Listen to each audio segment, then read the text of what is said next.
This week on the Andrew Yang podcast. The problem is not that we have technology in our lives. The problem is when it's supplanting real life. You know, the faith, the family, the friendship, the relationships that we actually with our colleagues that we actually have in work in real life. That's what we actually need. That's the real problem that we have. So here's the basic rule when it comes to technology. If it substitutes for your in-person relationships, it's bad and it'll make you unhappy. It'll make you sad. If it complements your relationships, it's fine.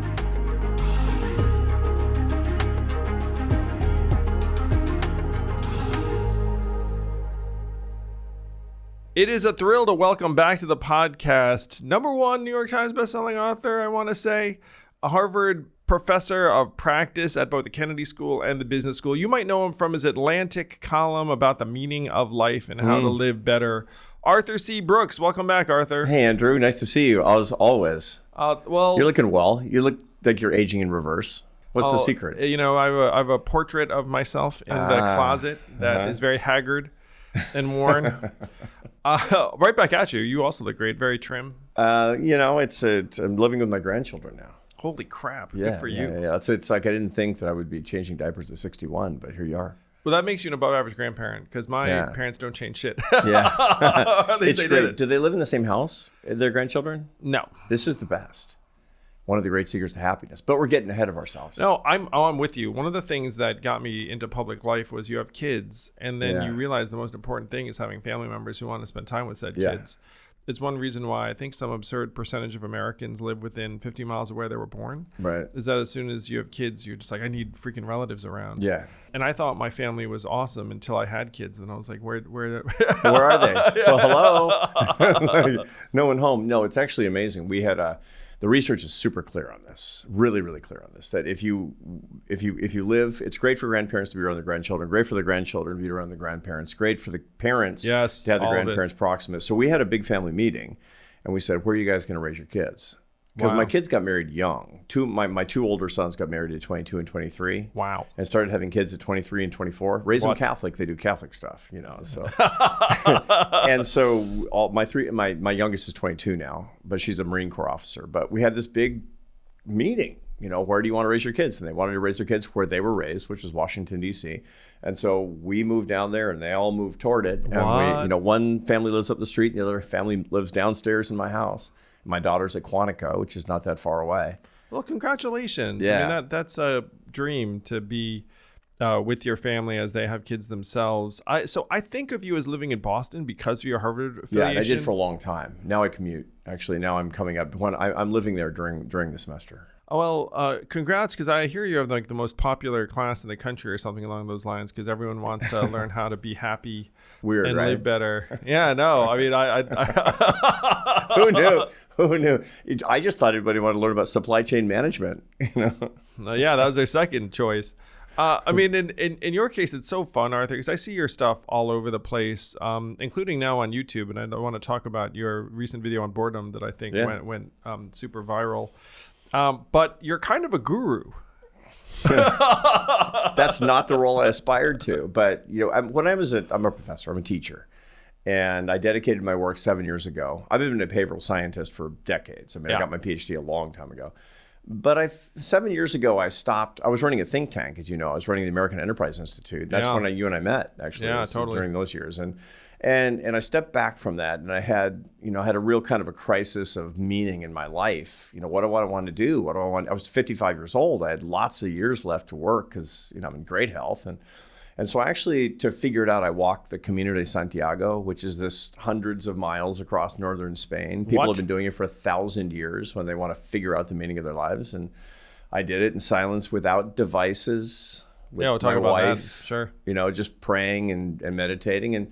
And I realized on the last day that my mission in life was to lift people up and bring them together in bonds of happiness and love using science and ideas. And so I went and took a professorship at Harvard, and I've been teaching happiness ever since, and bringing it to bigger audiences in new media and by traveling all over the country. It's a thrill by writing my columns in the Atlantic and the books, and now I have this podcast, and people want to know this stuff. And so I'm not a guru. I'm a teacher. Well, one thing I enjoy about you, Arthur, I enjoy a lot of things about you, but you access ancient sources of knowledge, and it's certainly much of it is very spiritual, but there are all of these faith traditions and cultures that have reckoned with the great questions. It's like, why are we here, and what's the meaning of life, and everything else. But you're also very, very modern, where you're using social media and YouTube and these new platforms to get the message out very broadly. And I do want to call attention to this video about where you said you want to be bored, right? Essentially. And then if you're not bored, you're missing something very, very important. And the fascinating thing is that video, last I checked, had over 7 million views. It's crazy, isn't it? Yeah. And so I'd love to delve into, because, and one of the themes of your book that's coming out next year is that right now technology is kind of intruding upon our ability to grapple with some of like the bigger existential questions. Yeah, that's exactly right. So that's what my new book is about. The new book is about the meaning of life. It's called The Meaning of Your Life, Finding Purpose in an Age of Emptiness. And what I really care about is the age of emptiness. When I came back to academia, I'd been gone for 11 years running this think tank. And when I left, academia was happier than ordinary life. And when I came back in 2019, it was like a plague had gone through my village. There had been a psychogenic epidemic. Because of, when you say that, I immediately just think cancel culture. Something had happened. That's the big mystery. It was between 2008 and 2019, rates of depression on campuses had shot up by about a factor your kids of 3. are sad. Yeah, that's a problem. Sad, anxious, lonely, self-harming, being diagnosed with mood disorders at higher and higher and higher rates. You mean teaching a bunch of anxious, depressed teens is not super happy? Well, I shouldn't joke about this because it's real. And I have found greater unhappiness than I had ever seen when I had taught in academia before. So when I came back, it was a different world, and it had changed incredibly quickly. So this became kind of a Sherlock Holmes exercise for me. What happened? What happened to the kids? I started doing forensically, working as a behavioral scientist, which is my background. I had to bring in a lot of the philosophy and theology into it and the neuroscience. I really had to retrain in a lot of the neuroscience to understand what was structurally happening. And I cracked the case. I know what was actually happening. The brains of young people and people my age, and you're younger than me, but adults. Adults. Yeah. Once it's over 50, it's like 50 and then 50 plus, and then whatever. Who's counting though? 50 and then many years is where it goes. Yes. And what you find is that what happened is our brains have changed. We've changed the way that we use our brains. And in a nutshell, here's the problem. We have hemispherically lateralized brains. This is the work of Ian McGilchrist, who's an Oxford neuroscientist, who wrote a great book called The Master and His Emissary that talks about hemispheric lateralization. The right side of your brain deals with complex issues of love and mystery and meaning, the why questions of life. The left hemisphere of your brain deals with the what and the how-to, the complicated stuff, the tasks, the efficiency, the so the left would be like grocery list, like navigating on the way to work, like writing like code, getting stuff down, but also scrolling YouTube.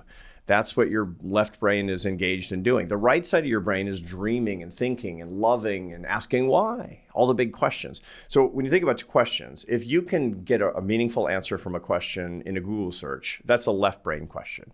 If you can't, and a Google search would give you nothing but nonsense, it's a right brain question. AI can't answer right brain questions. AI can only answer left brain questions. Don't tell AI that, Arthur. Yeah, I know, because AI will tell me that. AI will come to my house and kill me like a dog, right? Or at least AI will give you what seems like a fairly competent answer to that question. But after about 4 questions, you start to stop. AI is funny because even with these AI avatars, even those that are avatars of me that I've seen with my voice and trained on millions of words that I've written, that after about 4 questions, it no longer passes the Turing test. Fascinating. And the reason is because it sounds like me until your brain starts to pick up the fact that it's answering right brain issues with left brain tools. And your brain won't put up with that. So any time that you're actually using left brain tools to solve right brain problems, you're going to get sad and anxious and depressed. You're going to get lonely, and you'll feel isolated. Things won't work right in your life, and you know where I'm going with this. We have become a simulated life, simulated culture. Between 2008, 2007, when the first iPhone was delivered, 2008, 2009, social media apps are going up. 2010, 2011, 2012, dating apps are going up. The culture of the small and large screen in our life has turned our life into a simulation. We're living in the matrix, and that's a left brain life. There's one thing you can't simulate, which is the meaning of life. That's what the book is about.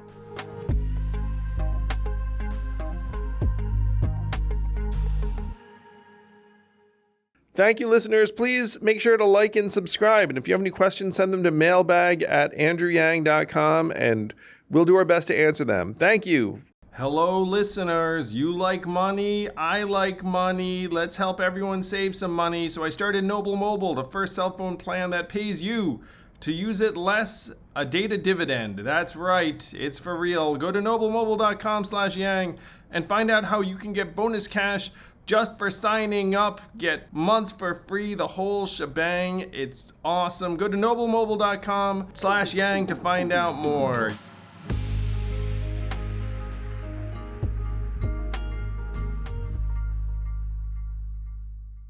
So, take it you're not a huge fan of what my friend Hassan Minhaj calls our rectangles of sadness. Yeah. And when you were doping out that the kids on campus were sad, it immediately brought me to The Anxious Generation and Jonathan Haidt's book. John's a visionary. John is a visionary. I mean, that book came out quite recently, but I feel like you sensed this before then. I sensed this before then. And there was a body of knowledge out there that let us know, hey, these phones are messing with us, or messing with our kids.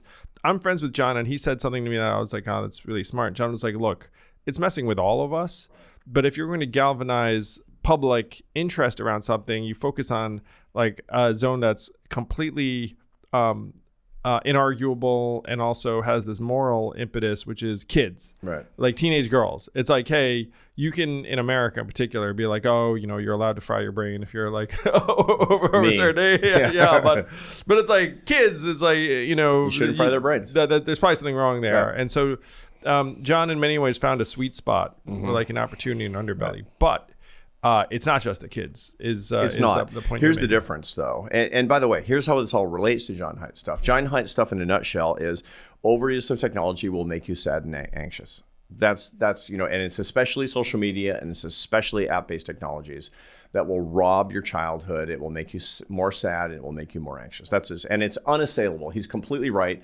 People who argue against it don't have the facts. They don't have the data. I've been looking at the same data. I'm a behavioral scientist just like John, and his stuff is always right. If you want to know what to think, just read John Haidt. That's what it comes down to. I'm totally with you. I'm just like, Jonathan Haidt is always right. Yeah. Just like, shut up, read the book, figure it out, understand. That's right. So then the question becomes, however, what is it that when you do these things, you get sad and anxious, that you're missing? Because that's the question, right? I mean, what is it that you really, really want? Because you can't solve the problem unless you actually get that thing. That's that thing that's being crowded out by the technology. That's the thing that's being blocked by the technology. There is a thing that you want. This is the same thing I would ask if you said, hey, man, I'm drinking all the time. I'm just like, I can't get off the sauce. I'd say, Andrew, great. Let's talk about how to get off the sauce, but let's talk about why you're drinking. Let's really talk about what it is that you want. What you want is... What are you suggesting? No, and you want love. And this is the thing that people who get addicted to opiates, for example, opiates actually, they mimic a lot of the feelings that people have when they're in love. For example, which is one of the reasons that opiates are so... I thought you were going to say opiates mimic smartphones, or smartphones mimic opiates. I mean, it's like there's a lot of dopamine involved in the two mechanisms. So this is the thing. What do people actually want? And the answer is they want the meaning of life. The reason that it's actually not so bad for those of us who are older, it's not great, but it's not so bad is because we remember the before times. Yes. And so we have lives that are not entirely simulated. We have lives that are less simulated. We're less in the matrix. So help our audience for a second. Check it out. I was born in 1975. Such a kid. I remember the before times, and so I'm totally with you. Yeah. Like, what age range are we talking about where it's like your brain was... Because I know my brain was fully formed before smartphones. I was in a committed relationship before the dating apps. Right. You met your wife, not on an app. I met my wife in real wife? life. I met her on campus at Columbia University. Yeah. We were both recent graduates-ish, her more so than I, but it was very much in real life. Yeah. And so there's like this layer of Yeah. technology, Right. and I've been on it actively as someone who has a message and trying to get it out. Or there was a period when I ran a business, and so I was on Facebook and all these other places. By the way, one enjoyable experience that maybe you will have in the future: changing your LinkedIn profile to presidential candidate. Nice. I recommend. That's fun to do that, or to say former presidential candidate, which is better? I was saying it was fun to actually become a presidential candidate on your LinkedIn, but former presidential candidate's fine too. Works for you. So I remember the before times, to your point, and then the like kind of in between point. Right. So what generation, what age range are you referring to as like, okay, these people don't remember anything that came before the like simulated? So we're talking about people world. who were born around the turn of the century. These are the people who don't remember the before times. So my kids were born in 1998, 2000, and 2003. We're when my children were On the born. cusp then. Yeah. So these are the people who, by the time 2009, 2010 was rolling around, they were still pretty young kids. And so by their adolescence, they had phones and they had smartphones. And again, there's nothing wrong with a smartphone. You just have to use it like a tool, because that's all it is. It has to be, the smartphone or any technology should be an adjunct to your left hemisphere for tasks. It shouldn't be an adjunct to your right hemisphere, which is meaning, questions, mystery, and love. That's not what it should be. And if it is, then it becomes a real problem. That's what it's been for people who are usually, we're talking right now 30 and under.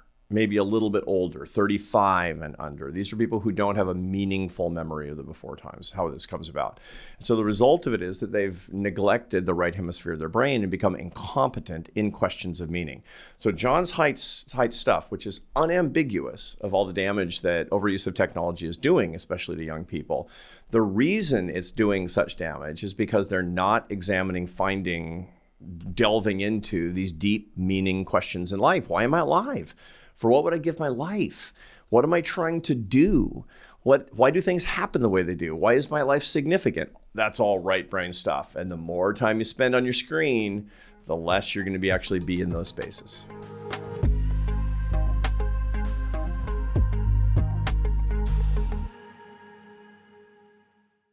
I'm not much of a cook. I enjoy getting my meals. It takes a lot of consideration, and I don't like to think very much. There are a number of things I don't like to do. And when you get a Factor meal, you know it's going to be tasty, healthy. Factor's chef-crafted, dietitian-approved meals are ready to eat. Just heat them up in a few minutes, and you will be eating fresh, healthy food in no time. My favorite is the horseradish encrusted chicken. And I have to say, like, you can tell the meals are healthy even as they taste great. You know that sweet spot? That's what these meals hit. Get started at factormeals.com/yang50off and use code yang50off to get 50% off plus free shipping on your first box. That's code yang50off at factormeals.com/yang50off for 50% off plus free shipping. factormeals.com/yang50off.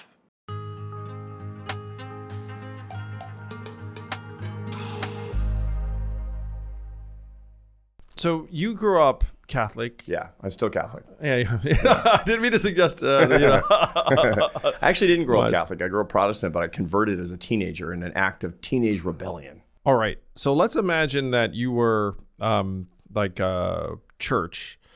Your attendance is dwindling, right, for any number of reasons. And then you're like, wait a minute, maybe I too should be using these modern tools. Right. And then you start broadcasting your service on YouTube, and like a few people glom onto it. Like maybe they substitute for in-person attendance, which is not great, but you're like, well, what am I going to do? And there was something very noxious that someone said to me a number of years ago that stuck in my head because I couldn't get it out. I was like, oh no. Where they said that cable TV is the new religion. Yeah. Because, and I was like, oh, that's the worst thing I've ever heard. But then I thought, and I was like, there is like the good versus evil. There's the idols. There's the sermon. There's all this. I was like, there are a lot of ingredients to it. And that ended up filling this void. Like as human beings, I think we do want to worship. We want a belief system. We want a struggle between good and evil. We want fellowship and community. There have been no societies that haven't had that, which is why there have been no documented societies that are not religious. Anthropologists can't find any societies where that didn't have organized religion in That's them. fascinating. Yeah, that's right. We're made to worship. Yes. Yeah. So then you interject these smartphones into that mix, and then what happens? Because what you're suggesting is, look, the side of your mind that used to be pursuing these big questions is not being activated meaningfully. Right. And so are we then transferring it to cable TV, social media tribes? There's also this parasocial relationship that people describe. Right. And this probably happens to you. It does happen to me. And in my case, I will say, like, it's generally very warm and lovely. And I'm sure it is for you too. When someone meets when you you teach and happiness, you don't have that many haters. Yeah. They come up to you and be like, that column really made a difference. Your book, like, and they changed know my you. life. Your point is they know you. The point is it's weird that they know your wife's name. They know that kind of stuff. And that's normal because there is a parasocial element to it, which is pretty innocent. And it can be pretty innocuous. I mean, my parents knew Walter Cronkite, for example. I mean, they felt like they actually knew him because he was in there. They actually did know, but that they didn't. But he was in their living room, and so that kind of parasocial relationship is actually just fine. The problem is when you don't have adequate real social relationships. The problem is not that we have technology in our lives. The problem is when it's supplanting real life, the faith, the family, the friendship, the relationships that we actually with our colleagues that we actually have in work in real life. That's what we actually need. The problem is that we don't have any spaces that are not disintermediated and shoved right into the left hemisphere of the brain. That's the real problem that we have. So here's the basic rule when it comes to technology. Please. If it substitutes for your in-person relationships, it's bad and it'll make you unhappy. It'll make you sad. If it complements your relationships, it's fine. So for example, I mean, AI is great if it helps you to do menial tasks, frees up your time, and you spend that time with the people you love. AI is horrible for you if you try to convince yourself that it can be your lover or your friend or your therapist. You mean AI friend/lover not good? Not good, not good. But the whole idea that people need 12 friends and they only have 3, so the other 9 are going to come from AI. No, they're not. Your brain knows the difference. Wow. It will pass the Turing test for a few minutes, and after that, you're going to feel sad and lonely and anxious, because you're not using your brain the way it was evolved to be used. I mean, it's like we've been evolved over 250,000 years as Homo sapiens to be highly social in-person creatures. We have brain chemistry that actually that is stimulated by eye contact and touch. The fact is you and I could do this conversation over Zoom. It's not as good. I agree with that. Because you and I have oxytocin. We're friends and we're looking at each other and we actually have a connection is the way that this works. This is the reason that Zoom work isn't as good. It's not as effective as the way that this works. And if we don't actually get our minds around this, then we're going to be going down the path of trying to change our brains in a way that we can't accommodate with respect to evolution. And we're going to lose a generation of Americans and people around the world who will be suffering from mental illness and frankly not know why.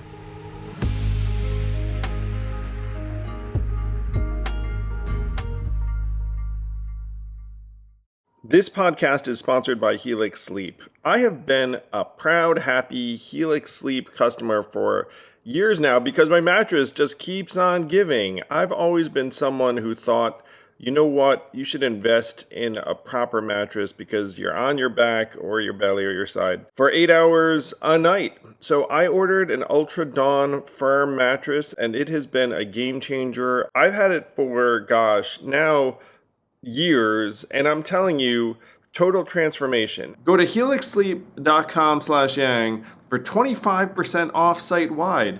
That's helixsleep.com/yang for 25% off site-wide. Make sure you enter our show name after checkout so they know we sent you. helixsleep.com/yang. This podcast is sponsored by ExpressVPN. How did you choose which internet service provider to use? The sad thing is, most of us didn't have much of a choice because ISPs operate a lot like monopolies in the regions that they serve. They then use this monopoly position to take advantage of customers, and yes, they even sell your data, your activities to advertisers and big tech companies, and you don't see a dime. That's why I protect my internet surfing and devices with ExpressVPN. When you use ExpressVPN, it's like a magic portal to a perfectly safe and anonymous internet. And don't take my word for it. This is the #1 VPN service according to CNET. It's used by major companies all over the world. So stop handing over your personal data to ISPs and other tech companies who then mine your activity and sell off your information. Protect yourself with a VPN I trust to keep my privacy online. Visit expressvpn.com/yang. That's EXPRESS vpn.com/yang to get 3 extra months free. Go to expressvpn.com/yang right now to learn more.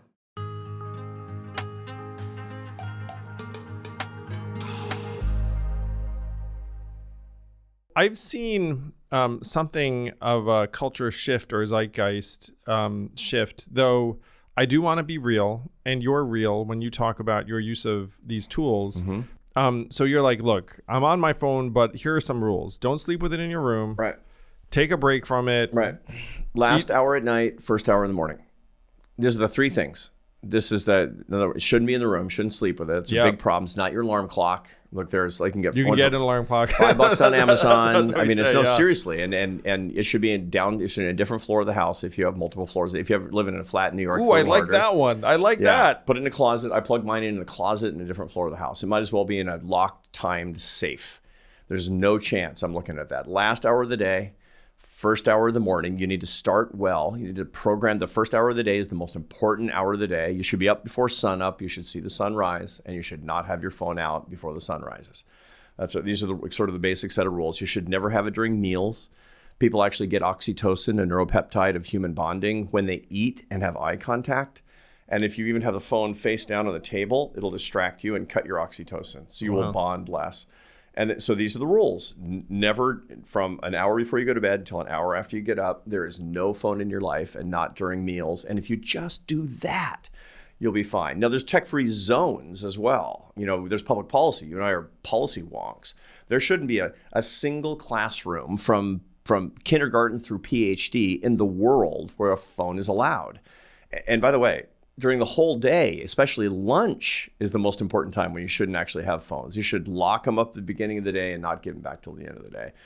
And then we need tech fasts over the course of the year. Everybody should take at least 4 days a year away from their devices. Ooh, I want to hear this. So 4 days a year, all at once or broken up is fine? All at once. All at once. All at once. And you could take multiple days during the year as well, but 4 days. And part of the reason is 4 days in sequence. In sequence. And I do a spiritual retreat in December every year because I'm a traditionally religious person, but there are lots and lots of secular versions of that. The first day it'll be like, lost children screaming in your head. Where's my phone? They'll be saying. By the second day, you'll start to calm down. By the third day, you're going to love it. And by the fourth day, you're going to say, I wish this were 40 days long.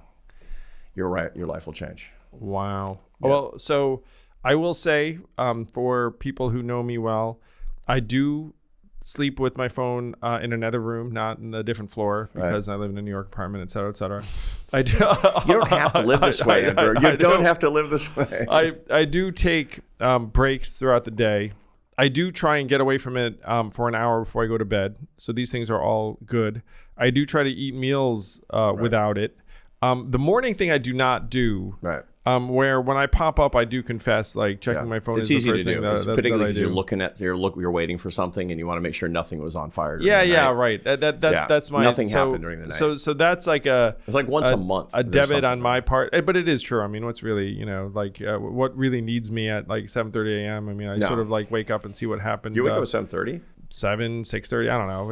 It varies. I mean, my kids are out the door by 7:30, so that's like the latest I would wake up. We can talk about that too, because there's a ton of research. Too late? Well, it sounds like it. You're saying sunset, there's sunrise. a whole neuroscience literature on getting up before dawn. And 7 o'clock in the wintertime is before dawn, but even during the summer. So I get up at 4:30 every day. It's hard. It's really hard because I'm not naturally, that much of a morning lark chronotype.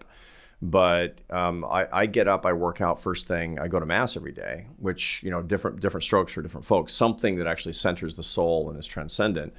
And all of that before I'm significantly on any amount of devices. And boy, it's really changed my life. Yeah, that's like 2 or 3 hours of peace. Yeah, that's right. No, I'm not going the whole 2 or 3 hours without the device. I try to go the whole first. And sometimes I slip because I got something going on. But the truth is that you need to take care of your brain. You have to take care of your brain. And the first hour of the day, the more you're in the right hemisphere of the brain, the more mystery and meaning will be in your life. Well, holy cow, Arthur, you know the word I'd use for you, my friend? Wise. You're Thank very you. wise. Also there, philosophical.